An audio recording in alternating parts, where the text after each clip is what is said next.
সন্ত্রাসী হামলার মাধ্যমে সাদপন্থীরা যে মেসেজটা, যে বার্তাটা বাংলাদেশকে দিয়েছে, আমি শুধু বলবো না যে আমাদেরকে দিয়েছে, বরং বাংলাদেশকে দিয়েছে, সেটা হলো বাংলাদেশের রাষ্ট্রের প্রতি তারা একটা চ্যালেঞ্জ ছুড়ে দিয়েছে। গত দুদিন যাবৎ রাষ্ট্রের সকল গুরুত্বপূর্ণ দায়িত্বশীলদের, রাষ্ট্রের প্রতিটি এজেন্সি, সংস্থা এবং প্রশাসনের সর্বোচ্চ পর্যায়ের কর্মকর্তাদের সঙ্গে মিটিং, আলাপ আলোচনা হচ্ছিল যে একটা আলোচনার মাধ্যমে মীমাংসা হবে। দাবি দাবা যাই থাকুক, সবটাই আলোচনার মাধ্যমে মীমাংসা হবে।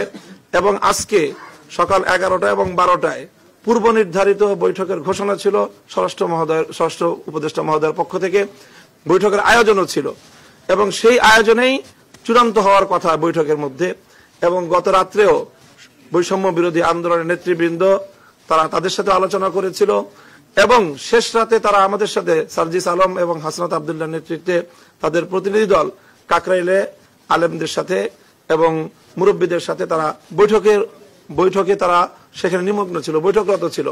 ইন দ্য মিন টাইম সেখানে হামলাটা হয়, এবং তখন হাসনাত আব্দুল্লাহ এবং সার্জিস আলম তারা ফোনে সাদপন্থীদের শীর্ষ নেতৃবৃন্দকে রিকোয়েস্ট করে যে আপনারা কোনোভাবেই এখানে কোনো পারমিশন ছাড়া, সরকারের অনুমতি ছাড়া কোনো ব্যক্তি যেন সেখানে প্রবেশ না করে ইজতেমার মাঠে। কিন্তু তাদের সবাইকে উপেক্ষা করে, সকল সিদ্ধান্তকে উপেক্ষা করে তারা এভাবে সন্ত্রাসী কায়দায় সেখানে প্রবেশ করে এরকম ঘুমন্ত মানুষদেরকে এইভাবে হতাহত করে তারা বাংলাদেশের ব্যাপারে সারা পৃথিবীর সামনে যে মেসেজটা দিতে চাচ্ছে আজকে বাংলাদেশ বিরোধী শক্তি, আমাদের কাছে এটা স্পষ্ট যে তারা সেই শক্তির দোসর হিসেবে এখন ভূমিকা পালন করছে।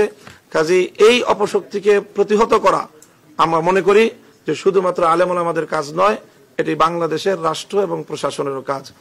কাজেই সেই জায়গা থেকে আমাদের স্পষ্ট দাবি হলো যে বিগত 2018 সালেও এভাবে হামলা চালিয়ে তারা 5,000 মানুষকে মারাত্মক আহত করেছিল, কয়েকজন ব্যক্তিকে তারা তখনও হত্যা করেছিল, কিন্তু তখনও তাদের বিরুদ্ধে তেমন কোনো আইনানুগ ব্যবস্থা গ্রহণ করা হয়নি রহস্যজনক কারণে। আবারও তারা একই ঘটনা পুনরাবৃত্তি ঘটলো। কাজে এই জন্য এই সাদপন্থীদেরকে একটি সন্ত্রাসী সংগঠন আখ্যায়িত করে তাদেরকে নিষিদ্ধের আমরা দাবি জানিয়েছি। কাজে আমরা আশা করি সেই বিষয়েও যথাযথ পদক্ষেপ গ্রহণ করা হবে। তারা শুধুমাত্র একটি বিবাদমান পক্ষই তারা নয়, বরং তারা এই ধরনের সন্ত্রাসী কার্যকলাপের মাধ্যমে নিজেদেরকে একটি সন্ত্রাসী গোষ্ঠী হিসেবে জাতির সামনে, বিশ্ব দরবারে তারা নিজেদের পরিচয় তুলে ধরেছে। কাজে সেই বিষয়ে যথাযথ পদক্ষেপ নেওয়া হবে, এটা আমরা আশা করছি। আমরা ইতিমধ্যে আমাদের এই উদ্ভূত পরিস্থিতিতে সারা বাংলাদেশ অগ্নিগর্ভ হয়ে আছে।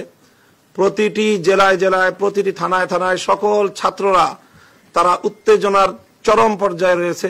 তাদের চারজন ভাই শহীদ হয়েছে, এখনো বেশ কয়েকজন নিখোঁজ রয়েছে, আর আহতের সংখ্যা তো অগণিত। এই পরিস্থিতিতে অগ্নিগর্ভ এই বাংলাদেশকে এবং সকল আমাদের অনুসারী যারা রয়েছে, ধর্মপ্রাণ মুসলমানদেরকে, ছাত্র জনতাকে শান্ত করার জন্য আমরা কর্মসূচি ঘোষণা করেছিলাম যে আগামীকাল দুপুরে টঙ্গী ইজতেমা ময়দান অভিমুখে দেশব্যাপী সারা দেশ থেকে লং মার্চ হবে। এখন আজকের বৈঠকে আমাদেরকে মাননীয় স্বরাষ্ট্র উপদেষ্টা সহ সরকারি ঊর্ধ্বতন কর্তৃপক্ষ আমাদেরকে অনুরোধ করেছেন আমরা যেন আমাদের যেহেতু অন্যান্য দাবিগুলো, সব দাবিগুলো তারা পূরণের আশ্বাস দিয়েছেন, ফলপ্রসূ আলোচনা হয়েছে, সেই প্রেক্ষিতে ওনারা আমাদের কাছে অনুরোধ করেছেন আমরা যেন আমাদের এই আগামীকালের লং মার্চের কর্মসূচি প্রত্যাহার করি।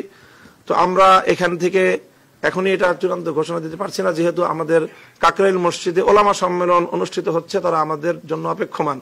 আমরা বৈঠকের ফলাফল নিয়ে সেখানে গিয়ে তাদের সাথে আলোচনা করব, এবং আলোচনা করে আমরা আগামীকালকে কর্মসূচির ব্যাপারে চূড়ান্ত ঘোষণা আমরা দিব।